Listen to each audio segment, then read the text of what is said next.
capable de le faire mieux que ça. Amen et amen. Hey, regarde deux personnes à côté de toi et dis-lui, on va passer une bonne après-midi ensemble. Dieu va faire quelque chose de bon. Vous pouvez prendre place. Merci beaucoup à chaque volontaire qui fait en sorte que ces services peuvent avoir lieu.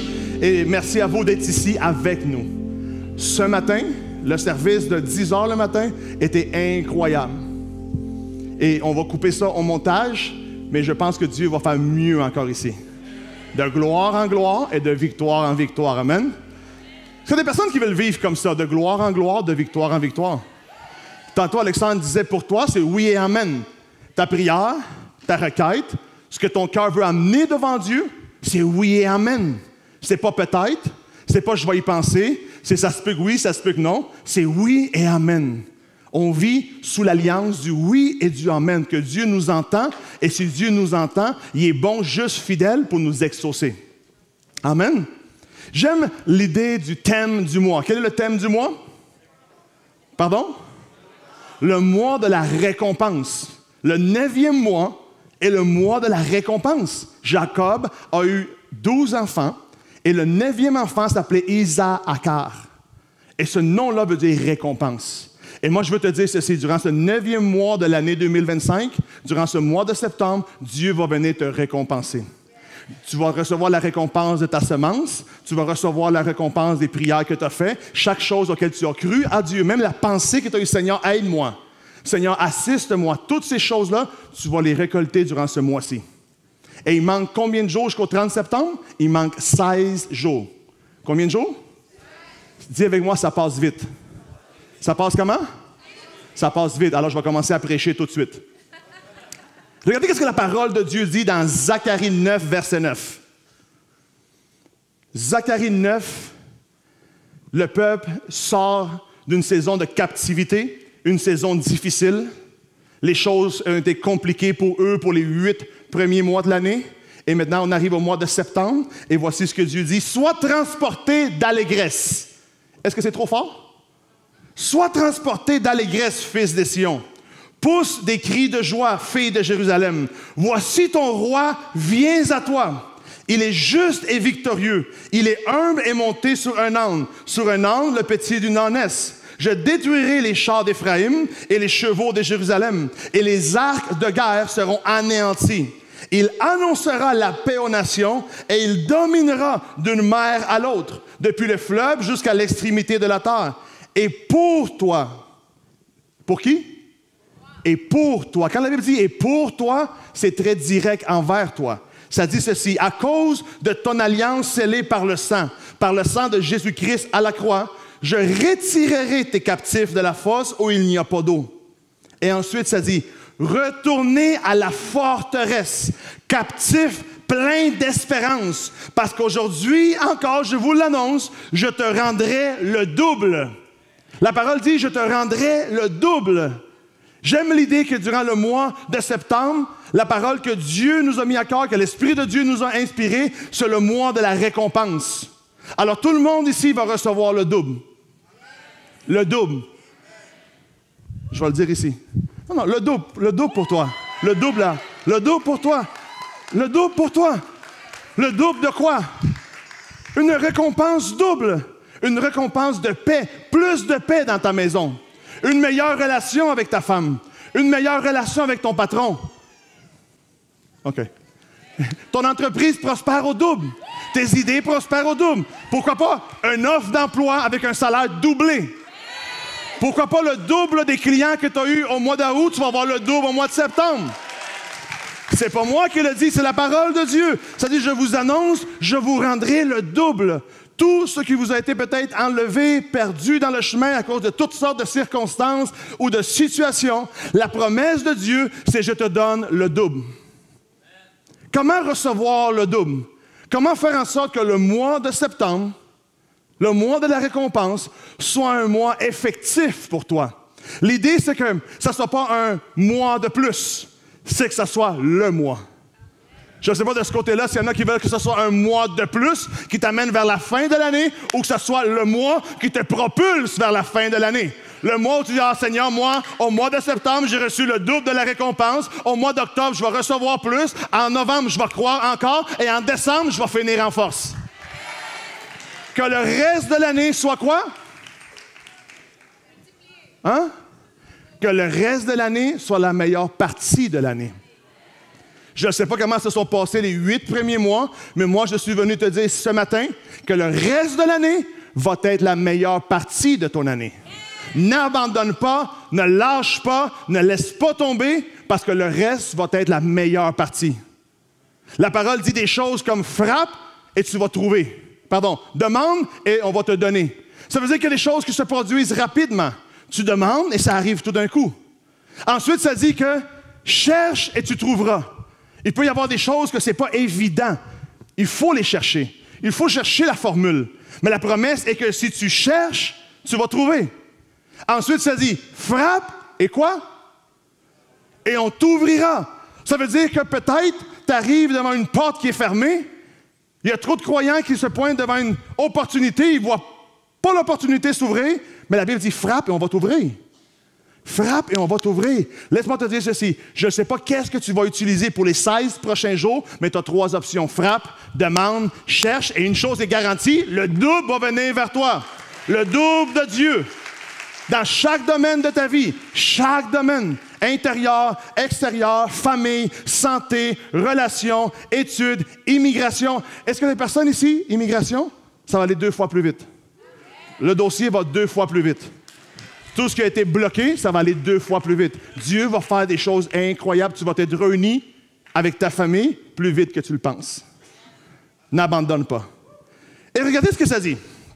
Avant de « je te rendrai le double », le verset 12 commence en disant « Retourne à la forteresse ». Quelle est la forteresse de notre vie? La présence de Dieu, notre Père céleste, le Saint-Esprit.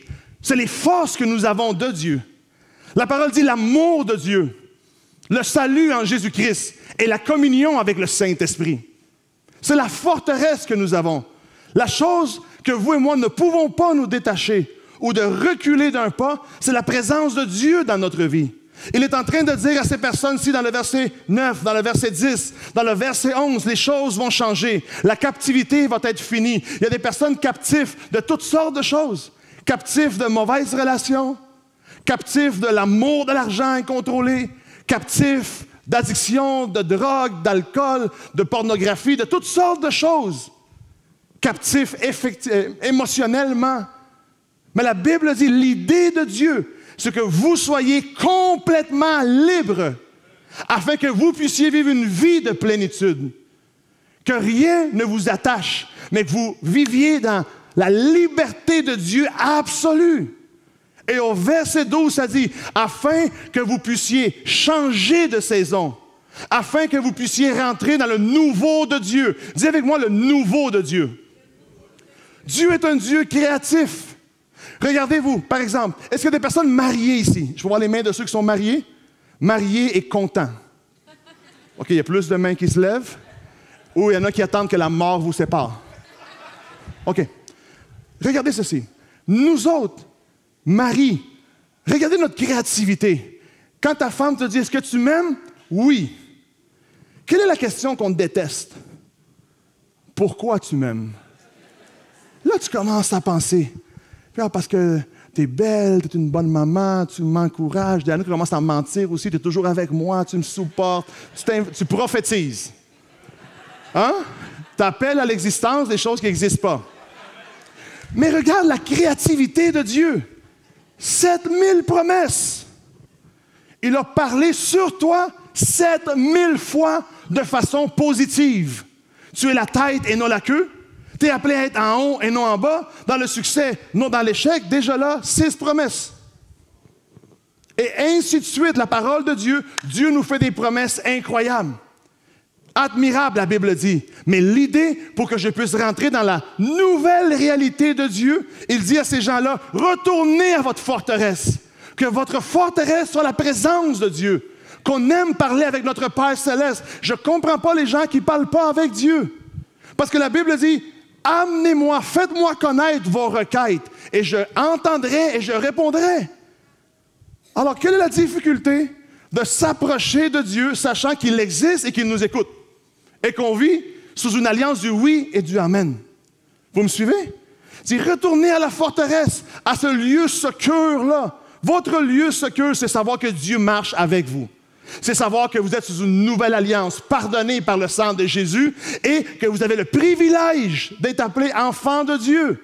Pas seulement appelé fille de Dieu, mais le privilège d'être appelé et rempli du Saint-Esprit. David disait, ma coupe déborde de lui. Pas seulement arrosée, pas seulement une goutte, il disait, ma coupe déborde de Dieu en moi. Et il leur dit comme ça, retournez à la forteresse, collez-vous à moi. Si vous restez collés, vous allez recevoir toute la puissance. Est-ce qu'il y en a qui ont déjà remarqué que la batterie de notre téléphone ne dure pas pour toujours? Et que tu peux avoir le chargeur, tu peux avoir le câble, tu peux avoir le cube, mais tant qu'il n'est pas connecté à la puissance dans le mur, il n'y a pas de recharge. Si tu veux que ta vie soit rechargée en Dieu, connecte avec lui.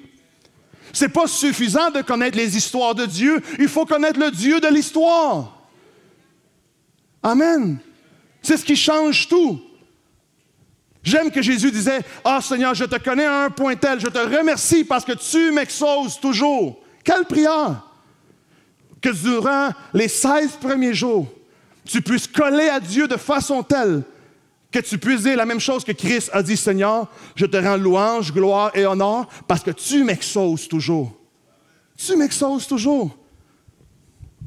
Soit tu réponds à ma prière, soit tu changes le désir qui n'est pas bon pour moi, soit tu travailles à l'extérieur de moi, soit tu me transformes à l'intérieur, mais une chose est certaine, Dieu travaille dans la vie de ceux et celles qui sont collés à lui.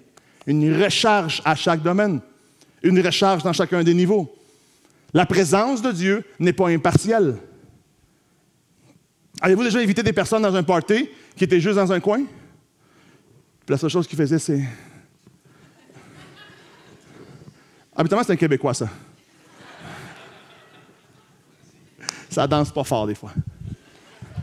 Hein? Ça ne change rien dans la fête. Ça ne change rien. Êtes-vous avec moi? C'est impossible que Dieu soit dans ta vie et qu'il n'y ait rien qui change. C'est impossible que Dieu rentre dans ta fête. C'est impossible que Dieu rentre dans ta vie. C'est impossible que Dieu soit dans ta famille, que Dieu soit dans ton entreprise, dans ton projet, dans ton travail, dans ce que tu veux entreprendre et que rien n'arrive. Impossible. Première chose, se coller à Dieu pour que tu puisses vivre un mois de récompense absolue. La deuxième chose que je vois qu'il dit au verset 12, c'est « Soyez captifs, pleins d'espérance. » Pas captifs, pleins de doutes. Pas captifs, pleins de « je ne suis pas certain », plein d'incertitudes, plein de choses qui ne vont pas se produire. La Bible dit « L'homme et la femme incertaine ne reçoivent rien de Dieu. » Il y a des gens qui disent « Ah, je vais croire un peu, voir. » Non, la Bible dit « L'homme incertain ne reçoit rien. » L'homme incertain ne reçoit pas un peu, peut-être, une demi-portion. Non, la Bible parle d'une coupe qui déborde. Dieu ne sait pas comment remplir petit. Dieu ne sait pas comment, juste un petit peu. Non, la Bible dit la coupe déborde. Captif d'espérance. S'il y a quelque chose qui va me garder captif dans ma vie à moi, c'est les promesses de Dieu. La Bible dit, Abraham a vu la promesse s'accomplir parce qu'il a cru coûte que coûte, espérance contre toute espérance. Peu importe la saison, peu importe la nouvelle, peu importe la situation que tu dois affronter, qu'elle fasse ton affaire ou qu'elle ne soit pas ton affaire, rappelle-toi de ceci, reste dans l'espérance absolue que Dieu est avec toi. C'est la seule place où la Bible dit captif d'espérance. Parce que captif, ça fait référence aussi à emprisonner. Ils sont captifs, sont en prison.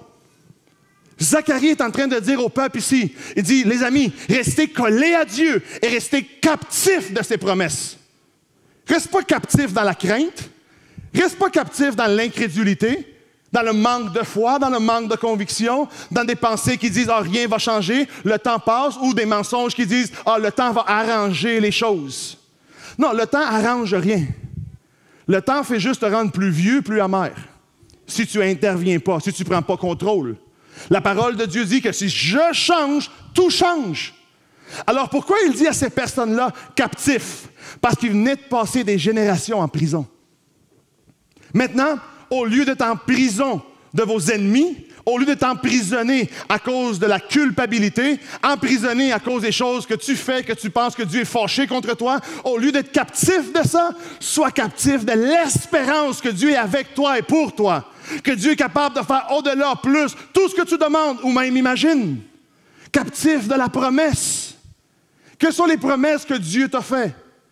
Que rien ne puisse te faire bouger à 1 degré, ni à gauche, ni à droite.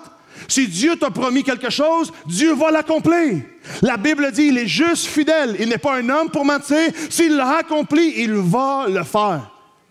Mais la formule pour que ça se produise, restons captifs de ces promesses-là. Que personne t'en libère. Que l'ennemi ne te fasse pas croire que ce n'est pas pour toi, que c'est juste pour ton voisin. Que l'ennemi ne te fasse pas croire que durant le mois de septembre, rien ne va se produire. Que l'ennemi ne te disqualifie pas quand Dieu est en train de te donner l'habilité de croire. Captif d'espérance. Si je veux être captif de quelque chose, que ce ne soit pas un péché, que ce ne soit pas une pensée négative, que ce ne soit jamais une pensée contre moi, mais que ce soit ce que Dieu déclare de moi. Captif de ce que Dieu dit de moi. La Bible dit, je suis une race élue. Une nation sainte, un peuple racheté par Dieu. Et même, la Bible rajoute des choses pour ceux qui se trouvent average. La Bible dit que tu es un... Quoi? Non, sacerdoce royal aussi. Non. La Bible dit que tu es un chef-d'œuvre. La Bible dit, vous êtes mon chef-d'œuvre. Toi, tu te regardes, puis tu veux avoir un nez plus beau. Tu te regardes, puis tu veux avoir peut-être des meilleures articulations ou des meilleurs... Dieu dit que tu es un chef-d'œuvre. Vois-toi comme Dieu te voit. Comme un chef-d'œuvre, comme une œuvre accomplie. Embrasse le processus pour arriver à l'accomplissement de ce que Dieu a préparé pour toi. J'aime l'idée de me coller à Dieu pour que tout ce qu'il a pour moi, je puisse l'entendre à travers la prière, à travers la lecture de la parole, à travers son testament. J'aime que la Bible s'appelle un testament, parce qu'un testament, c'est la dernière volonté de quelqu'un pour toi. Le Nouveau Testament, c'est les dernières nouvelles volontés de Dieu pour toi. Et aux dernières nouvelles, quand je le lis, tu es plus que victorieux, tu es avec le alpha et l'oméga, tu es guéri, tu es restauré, tu es favorisé, Dieu ouvre les portes, Dieu répond à la prière, Dieu ouvre, marche. Aux dernières nouvelles, les choses vont bien. Si je suis capable de le croire, si je suis capable de le voir, je peux le recevoir. Bien croire, bien voir, m'amène à recevoir. Si je le lis dans la parole, mais je ne le crois pas, je ne suis pas en train de le voir. Si je ne le crois pas, je ne suis pas en train de le recevoir. Ça fait en sorte que je vis mal. Pas à cause que Dieu fonctionne mal, parce que moi je vis mal, parce que je crois mal. Je me rappelle un jour, on avait acheté un bateau avec Laura, et on avait pris des cours avec le meilleur capitaine de bateau de Montréal. Il m'avait montré comment avancer et reculer, comment le coller au quai, comment tout fonctionnait. Pendant que lui, il était là, tout marchait. Pendant que lui, il était là, c'était impeccable. Puis là, il me dit, il faut que tu pratiques. Je dis, OK. On est rentré à la maison. Le jour d'après, j'ai dit, chérie, on pratique. On s'en va en bateau. On pointe le bateau, on le décolle, il est parti. On s'en va, on se promène, on fait un barbecue sur le bateau, on passe une bonne journée, on se baigne dans le magnifique eau bleue du fleuve de Montréal. Et incroyable, il y a des choses qui me poussaient le jour d'après. Mais on retourne au quai. En retournant au quai, je m'enligne, là. Vous savez comment c'est le vieux port de Montréal? C'est comme un aquarium. Tout le monde te regarde. Et nous, on arrive avec la musique full pin. Je faisais mon frais. J'étais en bateau. Puis là, je me mets en ligne avec le quai. Puis là, il faut que je le colle. Le bateau, il ne se colle plus. Le bateau, il ne collait pas. Tout le monde me regardait. Puis là, c'est une manœuvre rapide quand même. Il faut que tu aies attaché, parce qu'il y a des bateaux autour. Rien marchait. Rien ne fonctionnait. On faisait le tour. Le bateau tournait, cognait le quai, cognait le bateau à côté. Voiture tamponneuse. Je recule, je me mets en plein milieu, j'appelle Bernard. Là, je dis, Bernard, bateau, il ne colle pas. J'ai l'air d'un tata dans le Vieux-Port. Tout le monde me regarde. Il me dit, OK, demande à Laura. Non, tu ne comprends pas, Laura est partie se cacher. Laura n'est plus disponible pour le service. Il me dit, OK. Il me dit, t'es où, là? T'es où? Je suis en arrière du volant. Il me dit, OK, le problème est à 18 pouces du volant. À 18 pouces du volant. Là, moi, je regarde et j'ai Bernard. Il y a juste moi à 18 pouces du volant. Il me dit, c'est ça le problème. C'est toi le problème. C'est pas que le bateau ne marche pas. C'est toi qui ne marche pas. C'est pas que la parole de Dieu ne marche pas. C'est nous autres qui l'opérons mal. Si tu opères la parole de Dieu comme il faut, tu vas voir tout ce que Dieu te promet arriver. Et il me dit, fais ci, fais ça, ajuste telle chose, et tout d'un coup, le bateau, on s'est collé. Tout le monde a applaudi en haut. Tout le monde a applaudi. Si on opère bien la parole de Dieu, les miracles vont arriver. Le problème, il n'est jamais de l'autre côté de la bâtisse, il est toujours ici le problème. Si on est capable de s'enligner avec ce que Dieu dit, nous allons recevoir le double. C'est ce que la Bible dit, je te rendrai le double. Aujourd'hui, la Bible dit, je vous l'annonce encore. Et je suis venu vous parler cet après-midi et vous dire, encore, Dieu veut donner le double. Mais la seule formule, c'est qu'on soit collé à lui. Qu'on soit des personnes, des croyants, captifs d'espérance, de la promesse de Dieu, de ce que Dieu nous a dit. Croire en ce qu'il dit. C'est ce qui fait toute la différence. Malheureusement, des fois, on vit des saisons, on vit des réalités, des situations complexes, des choses qu'on n'avait pas prévues dans le plan d'affaires, des tempêtes, des mauvais diagnostics, des mauvaises nouvelles. Toutes ces choses-là que des fois le monde nous lance dessus, la Bible dit « relaxez, j'ai vaincu le monde ». J'aime que je sers un Dieu, que mon Père céleste a vaincu tout ce qui vient contre moi. J'aimerais vous faire une confidence. Très rarement dans ma vie, j'ai affronté des situations, des tempêtes, où j'ai dit, Seigneur, viens et calme ma tempête, et ma tempête s'est calmée. Très rarement, j'ai vécu des situations où la tempête s'est calmée. Mais à chaque fois, Dieu m'a équipé pour la traverser. J'ai dit, des fois, Dieu ne calme pas la tempête, mais il t'équipe pour la traverser. La vie chrétienne, la vie de foi, ce n'est pas une invitation à une vie facile, c'est une invitation à une vie possible.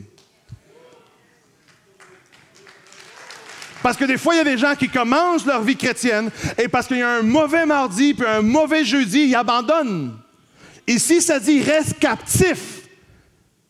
Tu ne peux pas abandonner quand tu es captif. Tu ne peux pas t'en sortir. Qu'est-ce que Dieu t'a promis? Moi, le Seigneur m'a promis des choses pour ma famille.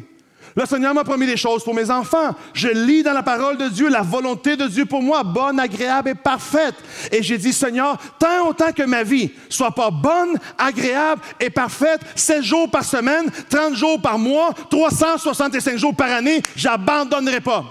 Et je vais rester dans la foi. Parce que la parole dit que tu es fidèle et juste pour accomplir ce que tu as promis. Reste collé à. Si à chaque fois que tu vis une situation, chaque fois que tu vis une circonstance difficile, chaque fois que quelque chose ne te plaît pas, t'abandonnes ta foi, alors l'ennemi sait quoi te lancer pour te décourager. Il faut maturer dans la foi. Il faut être des croyants qui sont matures. Dis avec moi, matures. Et y en a-t-il qui ont des enfants ici? Adolescents? Moi, j'ai des adolescents. Une pré-ado, 2 ados. Puis je leur dis, hey, t'es rendu à 15 ans, là. Je suis pas supposé de te dire ça. Je suis pas supposé de te dire ici. Je suis pas supposé de te dire... Des fois, j'ai l'impression que Dieu me parle comme ça. Il me dit, hey, amigo, tu doutes encore de ça? Tu doutes encore de ceci? Tu es encore dans le doute par rapport à ça? Tu es encore dans la crainte par rapport à ça? Après tout ce temps-là, il faut maturer. Il faut affronter la tempête. Des fois, Dieu peut te la calmer. Des fois, il t'enseigne à naviguer la tempête. C'est important que tu saisisses ça, parce que ta vie chrétienne en dépend. Que peu importe ce que tu vis, tu continues à croire Dieu. J'ai été malade, j'ai continué à croire en lui, il m'a guéri. Si j'aurais abandonné, je serais encore malade. J'ai eu des problèmes économiques, j'ai continué à croire en lui. Et à cause que j'ai continué à croire, il m'a sorti de mon problème et il m'a prospéré. Si j'aurais abandonné à chaque fois, la vie ressemblerait à quoi? Avez-vous déjà rencontré des gens que vous leur parlez en 2010 et ils vous racontent l'histoire de leur vie? Et vous les voyez en 2015 et ils ont encore la même histoire? Et en 2020, encore le même problème? Et tu t'en vas chez vous et ta femme te dit, puis de quoi vous avez parlé? La même affaire de toujours. Avez-vous des convos comme ça? Il faut sortir de ce cercle vicieux-là, qu'à tous les jours c'est la même chose, que les semaines passent, les mois passent, les saisons passent, et il n'y a rien qui change. C'est impossible de vivre comme ça. Ce n'est pas la vie que Dieu nous a promis, en tout cas. Et si on y croit, on peut rentrer dans le nouveau de Dieu.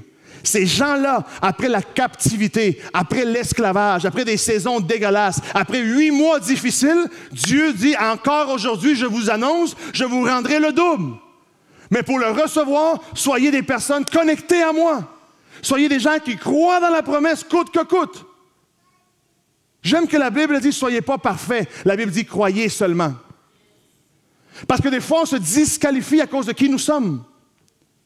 Nos enfants ont des mauvaises journées. C'est pas parce qu'on a des mauvaises journées qu'ils rentrent à la maison, la porte est barrée, tu couches pas chez nous à soir. C'est pas parce que mes enfants ont des mauvaises journées qu'à soir, on soupe juste moi et ta mère. Non, t'as pas le droit. T'as pas le droit à manger chez moi parce que... Non, il y a des gens qui vivent leur vie chrétienne comme ça. Ils pensent parce qu'il y a eu des mauvaises journées, Dieu a coupé la bénédiction. Parce qu'il y a eu des mauvaises journées, Dieu a coupé la faveur. Parce que Dieu a eu une mauvaise journée, ils pensent que Dieu les entend plus. Comme ça serait basé sur ta performance. La vie chrétienne n'est pas basée sur ta performance, elle est basée sur la performance de celui qui était mort et ressuscité, qui était parfait. Basée sur la performance à Jésus-Christ de Nazareth, qui était le seul parfait devant Dieu. Alors, ce n'est pas la performance, c'est l'amour que Dieu a pour toi. Lis la parole. Quand je me sentais mal, quand j'avais des mauvaises journées, puis je pensais que Dieu ne m'entendait plus, le Seigneur m'a dit, t'es-tu sérieux? T'es-tu sérieux? Et le Saint-Esprit m'amène dans la parole où ça dit, je t'ai aimé le premier. Quand tu étais pécheur à 100%. Y en a-t-il qui ont péché ici à 100%? Soyez fiers que Dieu vous a pardonné. OK. Il dit, regarde la Bible. Quand vous étiez encore pécheur, je vous ai aimé le premier. Si en étant pécheur, je t'ai aimé, tu penses parce que tu as eu une mauvaise journée, je vais couper l'amour? Si en étant pécheur, je t'ai aimé de façon telle que j'ai donné ma vie pour toi, tu penses que parce que tu as un mauvais quart d'heure, je vais fermer? Ne vous laissez pas voler par les mensonges de l'ennemi, mais découvrez la parole de Dieu. Seulement lorsque tu découvres la parole de Dieu, ça devient pour toi les outils de combat. Regardez comment Jésus-Christ s'est défendu de l'ennemi. La Bible dit, il est venu le tenter et il lui a dit des choses. Et à chaque fois, Jésus lui a dit quoi? Il est écrit. J'aime que Jésus n'a jamais argumenté avec lui. Nous, on argumente. L'ennemi nous dit des choses, oui, tu as raison. On lui donne raison, puis on doute de Dieu. Ah! Oui ou non? On donne raison. Rappelle-toi de cette vérité-là. Rappelle-toi de cette vérité-là. Et si tu te rappelles de cette phrase-là, ça va être pour toi un plus aujourd'hui. L'ennemi connaît ton nom, mais il t'appelle par ton péché. Dieu connaît ton péché, mais il t'appelle par ton nom. Et seulement un Père qui nous aime peut faire ces choses-là. Captif d'espérance. Laissez-moi vous partager certaines affaires. Ézéchiel 12, versets 21 au 28, ça dit ceci. La parole de l'Éternel m'a été adressée, et regardez la conversation qu'il y a eu. Fils de l'homme, que signifie ce proverbe ou ce commérage qui circule parmi vous à propos du territoire d'Israël, à propos de la promesse? Le temps passe et aucune vision ne s'est réalisée. C'est pourquoi annonce-leur. Voici ce que dit l'Éternel. L'Éternel, je ferai taire ce proverbe. On ne le prononcera plus en Israël. Dis-leur au contraire, il est proche, le temps où toutes les visions deviendront une réalité. Dieu intervient dans une lignée de pensée où les gens avaient entendu la parole de Dieu, où les gens avaient entendu que le mois de septembre allait être un mois des promesses, où Dieu allait agir, où sa faveur allait se manifester. Mais il a commencé à avoir un discours contraire. Alors Dieu dit, qu'est-ce que ça veut dire cette convo que les gens ont ici? Qu'ils disent, le temps passe et rien s'est accompli. Moi, je suis venu vous dire ici que dans les 16 prochains jours, beaucoup de choses vont se passer dans ta vie. Moi, je suis venu vous annoncer ce matin que je ne sais pas qu'est-ce que tu dis dans la tête. Ah, le temps passe et la prière n'a pas été répondue, les choses n'ont pas changé. Dieu arrive et dit, c'est quoi cette histoire-là? Et il vient et il coupe la convo et il leur dit, dites-leur ceci, à partir de maintenant, dites-leur le contraire. Le temps est proche. Le temps arrive où les choses et les visions deviendront une réalité. Et moi, je suis venu vous dire aujourd'hui, ce dimanche après-midi, que le temps est arrivé. Le temps est arrivé de voir Dieu agir, de voir toutes tes semences germer, de voir les fruits de tes prières. Tu vas voir ta vie changer. Ecclésiaste dit ceci, il y a un temps pour toutes choses. Ecclésiaste 3 dit il y a un temps pour planter et il y a un temps pour quoi? Récolter. Il y a un plan pour aimer, un temps pour se laisser aimer, un temps pour avancer et un temps pour prendre une pause, un temps pour travailler, un temps pour profiter. Il y a plein de saisons dans Ecclésiaste 3 du verset 1 au verset 9. Mais moi, je suis venu te dire aujourd'hui qu'une saison de récompense commence pour toi. Qu'un mois de récompense commence pour toi. Alors, attention comment tu parles. Attention comment tu réagis. Rappelez-vous quand j'ai enseigné sur comment je réponds à la parole de Dieu. Il est en train de leur dire ici, j'annonce des bonnes choses, mais eux disent le contraire. Regardez comment la convo évolue. En effet, il n'y aura plus de fausses visions ni d'oracles flatteurs au milieu de la communauté d'Israël. En effet, moi, l'Éternel, je dirai ce que j'ai à dire et cela s'accomplira sans aucun délai. Il y a une chanson qu'on chante ici souvent qui dit quoi? Dashna? Plus aucun délai. La, na, na, na, na, na, na, na. Comment est-ce que moi, je peux lire que Dieu va agir sans aucun délai? Comment je peux chanter que Dieu va agir sans aucun délai et croire que rien va se passer encore? Soyons des personnes brillantes et concluantes avec notre façon de penser et de vivre. Si je crois dans la parole, mais je crois dans la parole de Dieu. Connaissez-vous la vérité juridique qui parle le contrat écrit et les faits accomplis? Le contrat écrit et le fait accompli. Quelqu'un peut aller devant un juge et dire, on a conclu une entente, et l'entente définissait l'action de cette façon-ci. Mais dans les faits, êtes-vous avec moi, dans les faits, on a écrit cette chose-ci, mais dans les faits, voici ce qui est arrivé. Les faits sont plus forts devant le juge que le contrat. Les faits sont plus forts dans ta vie que ce qui est écrit. S'il est écrit que Dieu va agir, mais dans les faits, tu n'y crois pas, rien ne va se passer. S'il est écrit que Dieu va agir sans délai, mais toi, tu penses que ça va se produire en octobre, ça ne se passe pas. Pourquoi laisser au mois d'octobre ce que Dieu veut faire en septembre? Pourquoi laisser à plus tard ce que Dieu veut faire aujourd'hui? Rappelez-vous la vérité qu'aujourd'hui est la seule chose que vous possédez.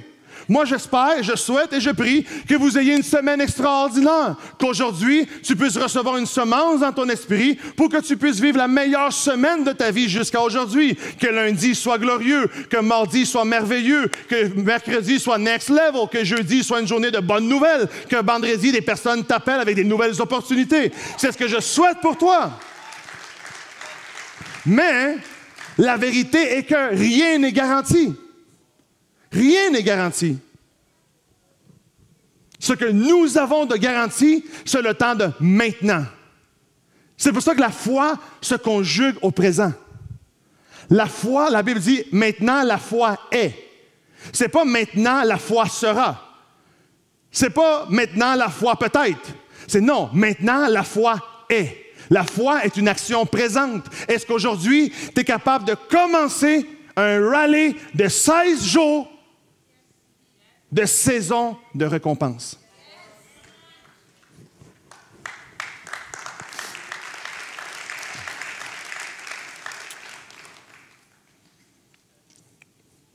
Ensuite, ça dit, la parole de l'Éternel m'a été adressée. J'aime que Dieu lui parle. Ça dit, Fils de l'homme, la communauté d'Israël dit, les visions qu'il a ne sont pas près de s'accomplir. C'est pour des temps éloignés qu'il prophétise. C'est pourquoi Dieu vient et il annonce ceci. Voici ce que dit le Seigneur, l'Éternel.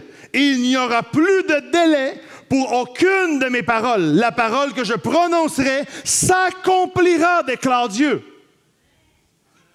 Les premières personnes, le premier groupe, la première conversation disait, les choses qu'il dit, les visions ne s'accomplissent pas. Ce groupe-là ne croyait pas dans la parole de Dieu. Alors, ils n'ont rien vu s'accomplir. Ce groupe-ci croit dans la parole de Dieu, mais il croit que ce n'est pas pour maintenant. De quel groupe tu fais partie? Est-ce que tu fais partie du groupe qui ne croit pas dans la parole ou tu fais partie du groupe qui croit dans la parole, mais que ce n'est pas pour maintenant? De quel groupe tu fais partie? Pardon? De quel groupe vous faites partie essentielle? Alex, tu fais partie de quel groupe? Lequel des deux? Tu choisis lequel?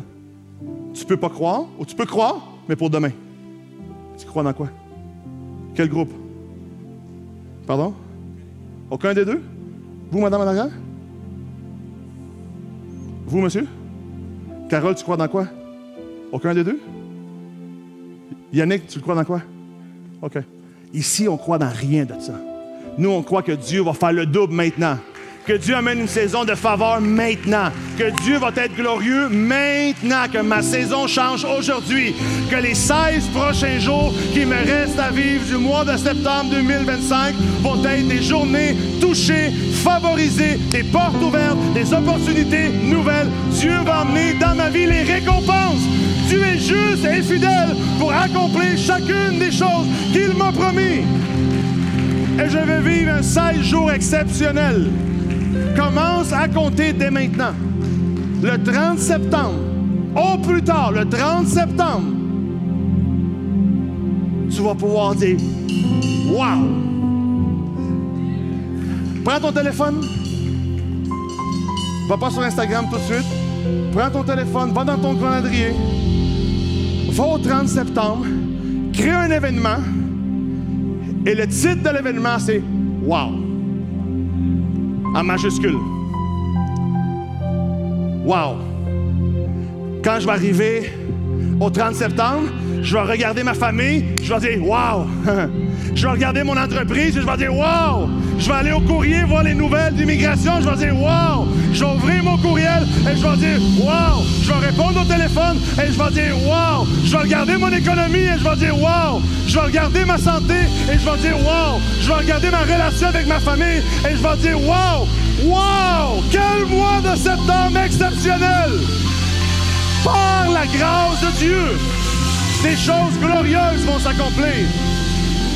Au nom de Jésus. Amen. Et amen. Est-ce que quelqu'un a reçu quelque chose en ce dimanche après-midi ici? On peut l'applaudir plus fort que ça. L'autre jour. Yeah, come on. Allez. Woo! Wow!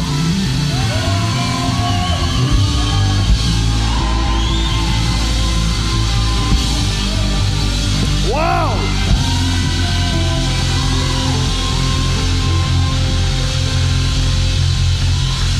On va poser une question. Ça fait 3 jours. Des personnes de leadership exceptionnelles et on discutait. Et ils m'ont dit, Georges, On reconnaît le profil d'entrepreneur, les choses, la faveur de Dieu sur toi, ce que tu as accompli. Wow! Quel est le prochain projet qui t'excite? Quel est le prochain contrat que tu as hâte de signer? Quelle est la prochaine chose que tu as hâte de célébrer? Et pendant 2 ou 3 minutes, j'ai pensé, j'ai réfléchi. 2 ou 3 minutes de silence absolu dans la convo. Eux me regardaient avec attention. Et je leur ai dit ceci. Le plus grand projet, la chose qui m'excite le plus aujourd'hui, c'est de voir chaque personne qu'on est en train d'aider, chaque personne dans la famille essentielle, prospérer, être béni, que Dieu leur ouvre les portes, que Dieu fasse avec eux comme il l'a fait avec nous. Mon plus grand projet, c'est aller devant Dieu et prier Dieu pour toi, pour ta santé, pour tes prières, te supporter dans la prière, afin que tout ce que tu crois que Dieu peut faire, qu'il le fasse dans ta vie. Par amour, par respect pour vous, parce que vous êtes ici, parce que vous croyez dans la parole que Dieu nous a mis encore, ma réponse à ça, c'est ma prière pour toi. J'ai hâte d'entendre les témoignages, les histoires qui vont se produire dans les 16 prochains jours. Collez-vous à Dieu. Soyez captifs de la promesse qu'il vous a faite et recevez au moins le double. Amen. Est-ce que je pourrais voir les mains de ceux et celles, s'il vous plaît, qui nous visitent cet après-midi pour la première fois aujourd'hui? C'est la première fois que vous êtes ici aujourd'hui parmi nous. Merci. Merci beaucoup. Merci ici, merci là-bas, merci. Il y a peut-être des personnes aussi que vous venez de déménager à Montréal et vous cherchez une église où vous pouvez grandir dans la foi et rentrer dans la destinée que Dieu a pour vous. J'aimerais pouvoir faire une prière particulière pour vous seulement, pour ces 2 groupes de personnes. Alors j'aimerais vous demander de peut-être juste sortir de vos rangées et me rejoindre ici au milieu, s'il vous plaît. On peut les laisser passer, on peut leur donner un high five et définitivement, peut-être, une bonne main d'applaudissement aussi pour leur courage. Et si vous êtes venus avec un, avancez, ne les laissez pas seuls non plus. Félicitations. Merci d'être venus cet après-midi. Merci beaucoup, merci. Merci d'être là aujourd'hui, j'apprécie.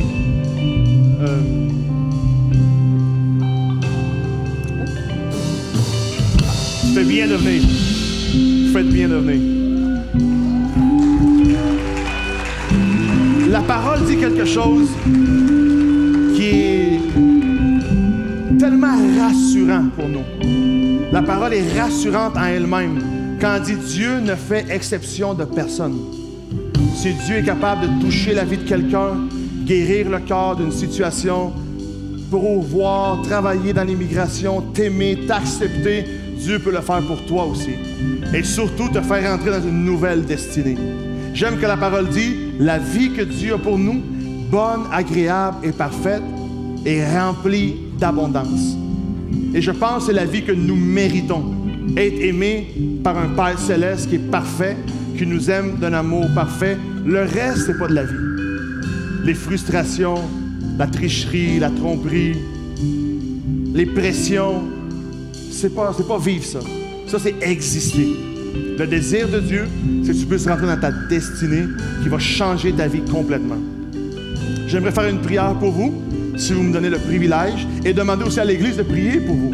Dans cette prière-là, je vais seulement demander à Dieu de vous assister, de vous aider, que Christ soit le centre de notre vie. Il est le chemin, la vérité et la vie. Personne ne peut rentrer dans ce que Dieu a pour nous si on ne passe pas par ce chemin-là. Alors peut-être prions ensemble et demandons qu'à partir d'aujourd'hui, nos invités de ce 2e service de dimanche, Dieu puisse faire quelque chose dans leur vie remarquable. Que tu ne puisses pas nier que c'est Dieu qui l'a fait. C'est ce qui m'est arrivé à moi. Il y a 20 ans, j'ai fait une prière et je ne pouvais pas nier ce qui s'est passé 3 jours plus tard. Et je ne pouvais pas dire « Ah, c'est la vie ». Je ne pouvais pas dire « Ah non, je suis bon ». Je savais que c'est Dieu qui avait répondu. Et je pense que j'ai eu la brillance d'esprit de le reconnaître et de revenir vers lui, le remercier et recevoir plus. Et ça a changé mon histoire. Êtes-vous prêts? Est-ce qu'on peut prier pour eux aussi? On va fermer nos yeux pendant quelques instants et on va dire ceci, Seigneur. Cet après-midi, je crois dans un mois de septembre nouveau. Mais je reconnais aussi mon besoin de toi. Alors je te reçois dans ma vie comme mon Seigneur et comme mon Sauveur. Qu'aujourd'hui dans ma vie, tout change et que je puisse vivre, Seigneur, les 16 prochains meilleurs jours de ma vie. Au nom de Jésus, que je puisse te rencontrer, te connaître comme mon Père céleste et rentrer dans cette aventure de foi qui est excitante et extraordinaire. Au nom de Jésus, Seigneur, je demande que leur vie soit touchée par toi, transformée, Seigneur, que chaque domaine de leur vie soit touché, Seigneur, par ta puissance et qu'ils puissent recevoir à travers cette prière tous les besoins, Seigneur.